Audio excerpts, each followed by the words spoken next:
एक कपल खुले समंदर में अपनी नाव पे है और ये लोग बहुत ज्यादा मौज मस्ती कर रहे होते हैं। लेकिन थोड़ी ही देर बाद वो समंदर में भटक गए। लेकिन खुशकिस्मती से थोड़ी ही दूर जाने पे उन्हें एक आइलैंड नजर आया जिसे देख के वो बहुत ज्यादा खुश थे और अब उन लोगों ने मदद पाने के लिए उस आइलैंड पे जाने का फैसला किया। और अब चूंकि उन्होंने बहुत ज्यादा शराब पी रखी थी और इसी वजह से वो होश में भी नहीं थे। लेकिन जल्द ही वो आइलैंड पे पहुंच जाते हैं जहाँ पे उसका हस्बैंड नाव को बांधने लगता है, जबकि उसकी वाइफ नाव से उतर के आगे बढ़ने लगती है। तभी उसका हस्बैंड रुकने और साथ में चलने को कहता है, लेकिन वो लड़की अपने हस्बैंड का इंतजार नहीं करती और आगे बढ़ने लगती है। तभी उसे दीवार और कटीलों तारों से बना हुआ एक रिसर्च सेंटर दिखाई देता है और उसे लगता है कि ये शायद किसी तरह का मिलिट्री सेंटर है और इसीलिए वो मदद के लिए पुकारने लगती है। लेकिन जब उसे कोई जवाब नहीं मिलता तो वो वापस जाने का फैसला करती है और उसे अपने आसपास के पेड़ों से अजीबोगरीब आवाजें सुनाई देने लगती हैं और किसी खतरनाक क्रिएचर के पकड़े जाने के डर से वो यहाँ से भागने लगती है और ये फील करने लगती है कि उसे चारों ओर से घेरा जा चुका है। लड़की अपने हस्बैंड को बुलाना शुरू करती है, लेकिन बदकिस्मती से उसका हस्बैंड काफी दूर था और ये बात उसे अच्छे से मालूम थी कि उसका हस्बैंड उसे बचाने में कैपेबल नहीं होगा और इसीलिए वो फिर से यहाँ से भागने लगती है। लेकिन किसी मिस्टीरियस क्रिएचर के द्वारा उसे आसानी से पकड़ लिया जाता है, जो इसे पैरों से पकड़ के जंगल की ओर खींचे जा रहे थे। और अब ये लड़की एक पत्थर पकड़ने की कोशिश करती है, जहाँ पे हम देख पाते हैं कि इस क्रिएचर ने उसकी उंगलियों को भी खा लिया था और वो उन जानवरों से बच नहीं पाती और वो हार मान लेती है। दूर उसके हस्बैंड ने भी उसकी दर्द भरी चीखें सुन ली थी, लेकिन बदकिस्मती से बहुत देर हो चुकी थी और वो इन खतरों से अनजान उस जगह पे अपनी बीवी को बचाने के लिए पहुंच जाता है। तभी उस खतरनाक क्रिएचर ने उसे भी अपनी आगोश में ले लिया। दूसरी तरफ हम देख पाते हैं दो भाई जॉन और निक अपनी गर्लफ्रेंड सारा और निक के अलावा अपने एक और दोस्त नोवा के साथ उसी आइलैंड पे जाने के लिए उड़ान भरते हैं और ये लोग वहाँ पे अपनी वेकेशन गुजारने के लिए एक एडवेंचर ट्रिप करने के लिए यहाँ पे आए थे, क्योंकि यहाँ पे जॉन और मैट के अंकल का एक छोटा सा फॉर्म था। और हमें ये पता लगता है कि उस आइलैंड पे कुछ अर्सा पहले थोड़े से लोग थे जिनमें मैट के अंकल भी थे और यहाँ पे कुछ रिसर्चर भी आए थे जो कि गवर्नमेंट की तरफ से यहाँ पे किसी चीज पे सर्च करने के लिए आए थे। लेकिन बाद में इस प्रोग्राम को बंद कर दिया गया और तब सालों से इस जगह पे कोई नहीं रहता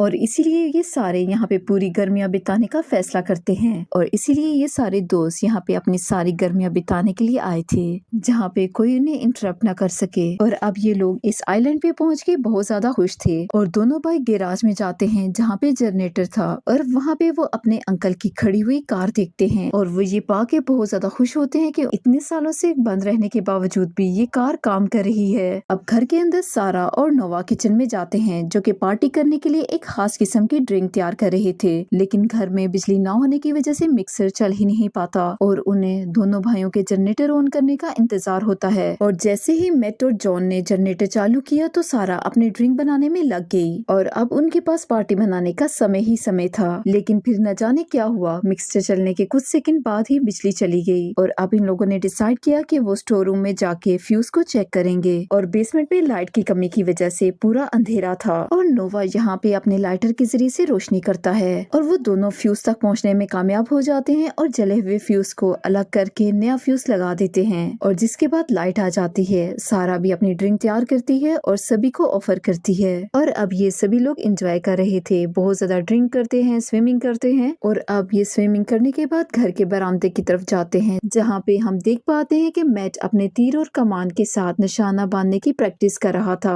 तभी हम देख पाते हैं कि अचानक ही एक खूबसूरत जर्मन पपी जंगल से बाहर आया, जिसे सारा उठा के घर के अंदर ले आई। और अब आधी रात को घर में पार्टी करते समय वाइन खत्म हो गई और अब नोआ तहखाने से मिली हुई शराब की बोतलों में से एक बोतल को लेने के लिए किचन में जाता है और अब वो दरवाजा खोलता है तो वो पपी भी उसके साथ जाता है। और अब जब ये शराब खो रहा था तो उसने पप्पी की तरफ देख के कहा कि मुझे बिल्लियां पसंद हैं, जिसे सुन के पप्पी गुस्सा हो जाता है और घुर्राना शुरू कर देता है। और अब नोवा घर के अंदर आता है और वो सबको बताने लगता है कि क्या हुआ। लेकिन तभी पप्पी घर के एक सुराख के जरिए से बाहर निकल गया और जंगल की तरफ चल पड़ा। और अब चूंकि सारा को वो पप्पी बहुत ज्यादा पसंद था और इसीलिए वो घर से बाहर जाके उस पप्पी को ढूंढने का फैसला करती है और सारा के साथ जॉन भी जाता है उस पप्पी को ढूंढने के लिए। जॉन फ्लैश लाइट का यूज करके उसकी हेल्प करने की कोशिश करता है और अब कुछ देर ढूंढने के बाद झाड़ियों के बीच में वो पपी मिल जाता है। लेकिन जैसे ही सारा उसके पास आई तभी एक बड़ा कुत्ता झाड़ियों से निकल के उस पे हमला कर देता है, जिससे कि वो जमीन पे गिर गई। तभी जॉन उसकी मदद के लिए आगे बढ़ता है, लेकिन वो कुत्ता सारा के पाँव को काट लेता है और फिर वहाँ से अपने पप्पी के साथ भाग जाता है। और इसके बाद दोनों घर पे आते हैं। सभी लोग बहुत ज्यादा परेशान थे क्योंकि कुत्ते के काटने की वजह से कहीं सारा को रेबिस न हो जाए, जिसकी वजह से वो इन्फेक्टेड होके मर भी सकती है। इसीलिए वो डिसाइड करते हैं कि उन्हें शहर जाना चाहिए और सारा को डॉक्टर को दिखाना चाहिए। लेकिन जॉन कहता है कि हम लोग यहाँ पे छुट्टियां मनाने आए हैं और ये कोई बड़ी बात नहीं है और उसे डॉक्टर की जरूरत नहीं है क्योंकि ये गाँव बहुत जल्दी भर जाएगा। और अब के लिए सभी लोग ये फैसला सारा पे छोड़ते हैं कि वो शहर जाके इलाज करवाना चाहती है या नहीं, जिसपे सारा का कहना था कि वो अपने दोस्तों की छुट्टियों को खराब नहीं करना चाहती और इसीलिए वो कहती है कि वो यहीं पे रहेगी और वेकेशंस एंजॉय करेगी। और फिर ये लोग एक हफ्ते बाद यहाँ से चले जाएंगे और फिर शहर में जाके वो इलाज भी करवा लेगी। अब आधी रात को जॉन पानी लेने के लिए उठा तो उसने देखा कि सारा खिड़की के पास खड़ी थी। सारा परेशान थी और जब जॉन उससे बात करने की कोशिश करता है तो वो कोई रिप्लाई नहीं देती और बिना कुछ कहे उसके पास आने लगती है। लेकिन जैसे ही वो इसके करीब आती है वो इतने जोर से उसे किस करने लगती है कि जॉन को दर्द होने लगता है और इसीलिए वो इसे छोड़ने को कहता है। और इसके बाद सारा के दिमाग में कुछ ट्रिगर ऑन हो जाता है और वो होश में आती है और सी यू लेटर कह के यहाँ से चली जाती है। अब अगले दिन सभी लोग ब्रेकफास्ट कर रहे थे और हम देख पाते हैं कि सारा को बहुत ज्यादा भूख लग रही थी। वो नोवा के हाथ से ब्रेड छीन लेती है और खाने लगती है और उसे देख के यूं लग रहा था जैसे वो कई दिनों से भूखी है और बहुत सा खाना खाने के बावजूद भी उसकी भूख खत्म नहीं होती। दूसरी तरफ हम देखते हैं कि जॉन अपने निशानेबाजी की प्रैक्टिस करने के लिए जंगल की तरफ जाने लगता है और जिसके साथ नोवा और मैट भी उसके साथ जाते हैं और निक सारा को कंपनी देने के लिए उसके साथ ही घर पे रुकती है क्योंकि वो सारा को ऐसी हालत में अकेला नहीं छोड़ना चाहती थी। और अब हम देखते हैं कि तीनों जंगल में पहुंच चुके थे जहां पे जानवरों का नामो निशान भी नहीं था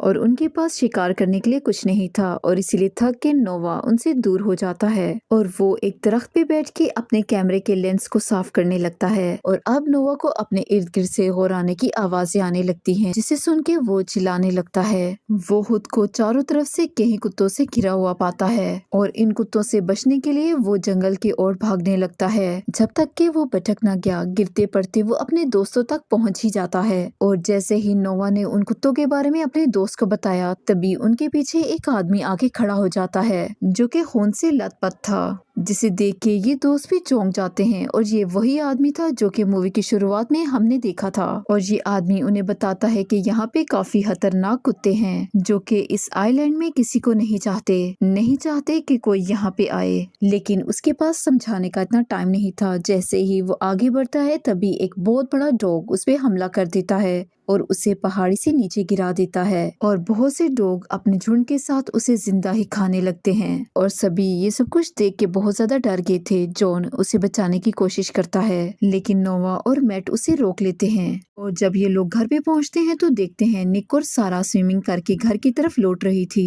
और साथ ही बहुत सारे कुत्ते उनका पीछा कर रहे थे और ये तीनों भी उनकी हेल्प करने के लिए भागने लगते हैं। और जैसे ही ये लोग घर के अंदर पहुंचने वाले थे तभी एक बहुत बड़ा डॉग निक पे हमला कर देता है और इसके पाँव को काट लिया और इसको बचाने की कोशिश में निक उसे पकड़ के घर के अंदर खींच रहा था और जॉन इन्हें बचाने के लिए अपने तीर के जरिए से उस डॉग पे निशाना बांधता है, लेकिन उसका निशाना चौंक गया और उसका तीर निक के पाँव में जाके लगा, जिससे कि उसे बहुत ज्यादा दर्द होता है और वो चिल्लाने लगती है। लेकिन वो कुत्ता बच जाता है और फिलहाल के लिए यहाँ से भाग जाता है। और अब सभी लोग निक को घर के अंदर ले आते हैं और मैट एक कटर की मदद से तीर को काट देता है और उसके पाँव से तीर को निकाल देता है, जिससे बहुत ज्यादा खून निकलने लगता है। तभी उसके पाँव में पट्टी करते समय वो ये समझने की कोशिश करता है कि यहाँ पे क्या हो रहा है और फिर उसने सबको बताया कि आखिर ये आइलैंड इतना वीरान क्यों है। दरअसल बहुत साल पहले एक कंपनी ने यहाँ पे एक कैनल बनाने के लिए इस जजीरे का कुछ हिस्सा रेंट पे लिया था, जो कि बाहरी दुनिया से छुपा के कुछ कुत्तों को यहाँ पे लाके उन पे रिसर्च किया करते थे। तभी कुछ अरसे बाद उनमें से एक कुत्ता रेबिस वायरस की वजह से इन्फेक्ट इन्फेक्टेड हो गया और चूंकि ये इकट्ठे रहते थे और इसी वजह से बहुत से कुत्ते इन्फेक्टेड हो गए और साथ ही वो रिसर्चर जो कि उन पे सर्च करने के लिए आए थे उनकी एक मिस्टीरियस तरीके से मौत हो गई। तभी ये सभी कुत्ते ट्रेनिंग सेंटर से भागने में कामयाब हो गए और इस पूरे आइलैंड पे बहुत से कुत्ते इन्फेक्टेड हो गए और इसी वजह से इस कैनल को भी बंद कर दिया गया और इस रिसर्च प्रोग्राम को भी डिस्ट्रॉय कर दिया गया। और साथ ही उसने ये कहा कि इन कुत्तों को अब तक मर जाना चाहिए था, लेकिन अब तक ये कैसे जिंदा हैं और इनकी इतनी ज्यादा आबादी कैसे हो गई। तो जहरी सी बात है, कुत्ते भी तो रिप्रोडक्शन करते हैं, लेकिन तब भी मैट इस सोच में गुम रहा कि इतने अरसे से इन्फेक्टेड होने के बावजूद ये जिंदा कैसे हैं। नोवा ये सब कुछ सुन के गुस्से में पागल हो गया था और उन सब पे चिल्लाने लगता है और वो इस आइलैंड को छोड़ के इसी समय जाने का कहता है। लेकिन तभी अचानक एक बहुत बड़ा डॉग उस पे हमला कर देता है और उसे जमीन पे गिरा देता है और जैसे ही वो डॉग उठता है वो सारा पे हमला करने लगता है। जैसे ही वो सारा पे हमला करने ही वाला था तभी जॉन उसे पकड़ लेता है और वो एक चाकू को उसके गले में घुसेड़ देता है और कुछ समय बाद उस कुत्ते ने दम तोड़ दिया। और इस चीज को देख के सभी लोग बुरी तरह से डर गए थे और वो फैसला करते हैं कि उन्हें इस आइलैंड पे नहीं रहना, ये लोग अभी यहाँ से जाएंगे। और अब ये लोग अपना सामान पैक करने लगते हैं और यहाँ से जाने की तैयारी करते हैं। जैसे ही ये बाहर जाते हैं तो देखते हैं कि दो कुत्ते सेम उसी जगह पे खड़े हैं जहाँ पे उन्होंने अपना प्लेन पार्क किया था। मैट ने कहा कि हमें इंतजार करना होगा जब तक कि ये डॉग्स यहाँ से चले नहीं जाते। लेकिन थोड़ी देर बाद नोवा नोटिस करता है कि वो कुत्ते प्लेन को झील के अंदर ले जाके एंजॉय कर रहे थे और ऐसा इसीलिए था कि उन्होंने जहाज को पकड़ने वाली रस्सी को काट दिया था और अब एक और मुसीबत उनके सर पे पड़ चुकी थी, क्योंकि अगर उन्हें जहाज ना मिला तो वो कभी भी इस आइलैंड से बाहर नहीं जा पाएंगे और इसीलिए जहाज को बचाना जरूरी था। और साथ में उन्हें इस बात का भी डर था कि कुत्ते उनके जहाज को डुबा ना दें। और तभी वो जहाज को बचाने के लिए किनारे की तरफ जाते हैं और जॉन पानी में छलांग लगा देता है। लेकिन जैसे ही वो जहाज के पास आया तो जहाज उसकी तरफ घूमा और जॉन ये देख के बहुत ज्यादा परेशान हुआ, क्योंकि दो कुत्ते जहाज के पंख के पीछे छुपे हुए थे जिन्हें वो नोटिस नहीं कर पाया। और अब ये डॉग उसे देख के उस पे हमला करने के लिए पानी में कूद पड़ते हैं और ये देख के जॉन उनसे बचने के लिए तेजी से तैरना शुरू कर देता है। और जैसे ही वो किनारे पे आता है एक डॉग उस पे हमला करने की कोशिश करता है। तभी नोवा ने अपने बेसबॉल बैट के जरिए से उस पे जोरदार वार किया और इस मौके का फायदा उठाते हुए सभी घर की तरफ भागते हैं, लेकिन ये डॉग उनका पीछा ही नहीं छोड़ रहे थे। और तभी ये घर को और ज्यादा मजबूत करने के लिए लकड़ी के बोर्ड्स का यूज कर रहे थे और अब ये लकड़ी के बोर्ड को यूज करते हुए खिड़की और दरवाजों को बंद करने लगते हैं ताकि कोई भी कुत्ता अंदर ना आ सके। और अब नोवा ने इमरजेंसी नंबर पे कॉल करने की कोशिश की, लेकिन कोई सिग्नल नहीं आ रहा था। उधर जॉन और मैट ने उस डॉगी की बॉडी को एक कपड़े में लिपेट दिया जिसने सारा पे हमला करने की कोशिश की थी और उसे बाहर फेंक दिया। और तभी उन्होंने फैसला किया कि इस घर से बाहर जाने के लिए उन्हें आइलैंड के दूसरी तरफ जाना होगा, जहाँ पे किनारे पे एक नाव है। और ये वही नाव थी जहाँ पे वो कपल रास्ता भटक के इस जगह पे आ गए थे। और अब ये लोग नोटिस कर पाते हैं कि बहुत सारे कुत्ते उस मरे हुए डॉग पे हमला करके उसके गोश्त को खाने लगते हैं। और अब सभी लोग मिलके एक प्लान बनाते हैं जिसमें जॉन एक रस्सी के जरिए से गैराज में जाने का इरादा करता है, लेकिन इसके लिए उसे एक चरखी की जरूरत थी जो कि बाहर जीप लाइन पे थी। और तभी मैट उन कुत्तों के ध्यान का फायदा उठाता है जो कि अभी खाने में मसरूफ थे। और तभी मैट उन कुत्तों से छुप के जीप लाइन की तरफ बढ़ने लगा। और जब मैट ने चरखी को जीप लाइन से निकाला एक कुत्ते ने उसे देख लिया, लेकिन वो किसी तरह से उनसे बचते हुए सेफली घर के अंदर आ गया। और अब हम देख पाते हैं कि मैट गैराज से जुड़ी हुई एक रस्सी के साथ उस पुली को जोड़ रहा था, लेकिन किसी वजह से ये प्लान काम नहीं करता और मैट को फिर से वहां जाना पड़ा। लेकिन निक कहती है कि मैट के ज्यादा वेट होने की वजह से रस्सी टूट भी सकती है। लेकिन तभी निक जख्मी होने के बावजूद वहां जाने का फैसला करती है और मैट उसे अपना ख्याल रखने को बोलता है और निक रस्सी के जरिए से गैराज की तरफ जाने लगती है, लेकिन वो बीच में ही रुक जाती है। वो आगे जा ही नहीं पा रही थी क्योंकि रोलर आगे नहीं बढ़ रहा था। लेकिन तभी कुछ कुत्तों ने उसे देख लिया और उसकी तरफ आने लगे और निक के दोस्त उन कुत्तों का ध्यान भटकाने की कोशिश करते हैं और निक गैराज में पहुंचने में कामयाब हो जाती है। और जैसे ही वो गैरेज में पहुंचती है तो वहाँ उसे मैट के अंकल की कार कार दिखाई देती है और वो कार के अंदर चली जाती है और उसे स्टार्ट करने की कोशिश करती है, लेकिन गाड़ी स्टार्ट नहीं होती और इसी बीच में बाहर वाले कुत्ते गैरेज के अंदर जाने की कोशिश करते हैं और कुछ ही टाइम बाद वो वहाँ के दरवाजे को तोड़ के अंदर आ जाते हैं और निक पे हमला करने लगते हैं। लेकिन निक गाड़ी के सनरूफ के जरिए से बाहर निकलती है और इनसे बचने के लिए उसे गैरेज के छत के साथ लटकना पड़ता है और वो किसी तरह से गैरेज के ऊपर आती है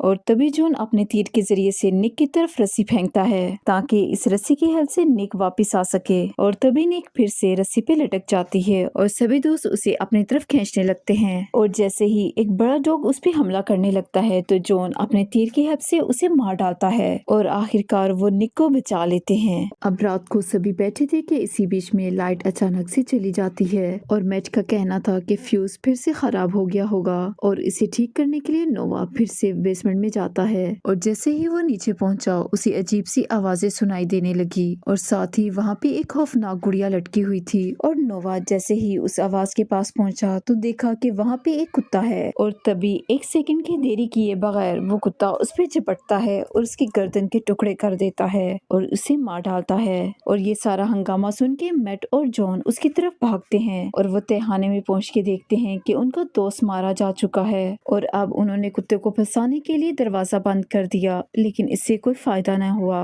क्योंकि बाहर बहुत से कुत्ते उनके घर को घेर लेते हैं और खिड़कियों पे लगे लकड़ी के ढांचों को तोड़ने लगते हैं और घर के अंदर आने की कोशिश करते हैं और अब सभी लोग घर की ऊपर वाली मंजिल की तरफ भागते हैं और इसी बीच में एक कुत्ता मैट पे हमला करता है और उसकी पीठ पे काट देता है और फिर जॉन यहाँ पे आके उसकी जान बचाता है और अब सभी लोग ऊपर आके अपनी जान बचाते हैं, लेकिन कुत्ते भी ऊपर आने की कोशिश कर रहे थे और जॉन ऊपर आके दरवाजा बंद कर देता है। पूरा घर ही कुत्तों के कब्जे में आ चुका था और अब सुबह होते ही जॉन और मैट घर के नीचे आते हैं और यहाँ पे आके देखते हैं कि कोई भी कुत्ता नहीं था और इसीलिए वो बहुत आसानी से गैरेज की तरफ चले जाते हैं और गाड़ी स्टार्ट करने लगे ताकि वो जंगल की दूसरी तरफ जा सके और वो कार स्टार्ट नहीं होती और तभी वो उसे धक्का देके स्टार्ट करने की कोशिश करते हैं। जॉन गाड़ी चला रहा था और पीछे से मैट उसे धक्का दे रहा था और उसने तब तक धक्का दिया जब तक कि कार स्टार्ट नहीं हो गई, लेकिन शोर की वजह से कुत्ते उनके पीछे आने लगते हैं और तभी मैट तीर के जरिए से हमला करके उन्हें मारने की कोशिश करता है और दूसरी तरफ ये डॉग्स भी उन पे हमला करने के लिए गाड़ी के ऊपर चढ़ जाते हैं और इसीलिए जॉन ने एक तेज मोड़ लिया जिससे वो कुत्ता नीचे गिर गया और साथ ही अनबैलेंस होने की वजह से मैट के हाथ से वो तीर और कमान भी नीचे गिर गया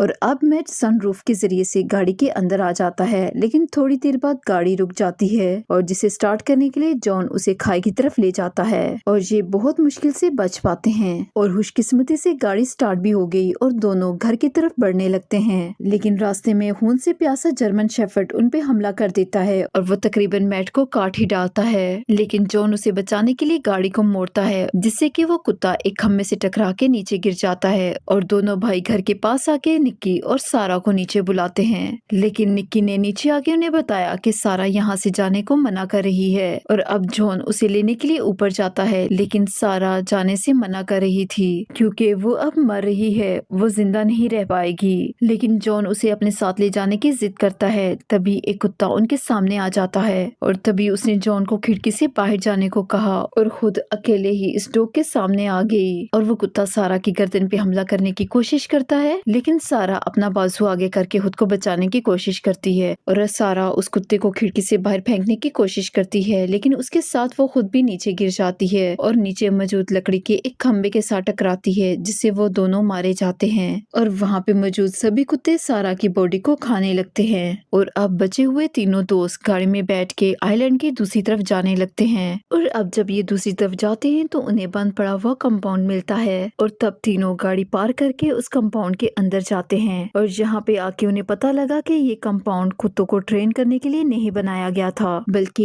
ये एक एक्सपेरिमेंट सेंटर था जहाँ पे कुत्तों को जेनेटिक तरीके से बदलने की कोशिश की जा रही थी जिससे कि वो काफी खतरनाक फाइटर बन सकें और उनकी उम्र को बढ़ा के 15 साल से 60 साल तक किया जा सके। और साथ में हमें ये भी पता लगा कि वो कुत्ते कभी रेबिस से इन्फेक्टेड थे ही नहीं और उन्हें इस हद तक बदला गया कि वो बेकाबू, बुद्धिमान और ग्रेट फाइटर बन सके। और तभी वो रेडियो के पास पहुंचते हैं जो कि पावर की वजह से ऑन नहीं था और इसे ऑन करने के लिए वो नीचे जाते हैं जहाँ पे जॉन बैटरी का कनेक्शन करता है, लेकिन फिर भी रेडियो को सिग्नल नहीं मिलता। तभी निक्की नोटिस करती है कि ट्रांसमीटर की केबल कटी हुई थी और जिसे जोड़ने के लिए जॉन कंपाउंड से बाहर आता है और केबल को जोड़ते समय वो पानी में नाव को देखता है और जब जॉन केबल को जोड़ने का इशारा देता है तो निक्की रेडियो को ऑन करने के लिए एम्पलीफायर ऑन करती है, लेकिन उसके बटन दबाते ही शॉर्ट सर्किट हो जाता है जिससे कि कंपाउंड में आग लग जाती है और शॉर्ट सर्किट होने की वजह से जॉन को बिजली का झटका लगता है जिससे कि वो टावर से नीचे गिर जाता है, लेकिन वो जिंदा था और अब आग हर जगह फैलने लगती है और दूसरी तरफ कुत्तों ने भी उन्हें ढूंढ लिया था और वो जॉन पे हमला करने के लिए वायर के नीचे खुदाई करने लगते हैं और कुछ देर बाद ही अंदर आके जॉन पे हमला कर देते हैं और तभी मैट यहाँ पे अपना बैट लेके आता है और इन सभी कुत्तों पे हमला करता है और अब निक्की भी यहाँ से निकलने की कोशिश कर रही थी, लेकिन वो देखती है कि कुत्ते पहले से ही उसका इंतजार कर रहे थे और तब वो काफी ज्यादा डर गई थी क्योंकि एक तरफ उसे कुत्तों के काटने का डर था और दूसरी तरफ आग का। और तभी वो उन्हें मारने के लिए प्लान करती है। उसकी नजर सामने पड़े हुए एक गैस सिलेंडर पे जाती है और फिर उसने गैस सिलेंडर को ऑन करके उनके सामने रख दिया और तभी वहाँ पे बहुत बड़ा ब्लास्ट होता है जिसकी वजह से अंदर मौजूद सभी कुत्ते मारे जाते हैं, जबकि बाहर वाले कुत्ते ब्लास्ट की आवाज सुन के यहाँ से भाग जाते हैं। और अब जॉन और मैट को लगता है कि निक्की भी इस ब्लास्ट में मारी गई है और अब ये दोनों नाव की ओर जाने का फैसला करते हैं, लेकिन एक बार फिर से